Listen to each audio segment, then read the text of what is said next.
how to add bio on Instagram in different fonts. So, first go to your web browser and then just search Lingo Jam.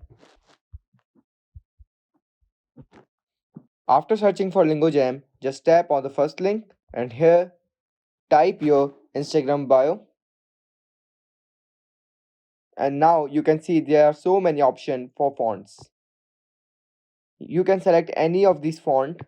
Right now I am selecting this font to show you guys. After selecting font, just copy and then go to your Instagram application and then just tap on your profile and then tap on edit profile and then just paste it here.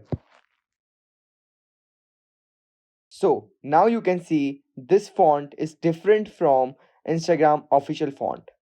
So subscribe to this channel for more how to videos like this.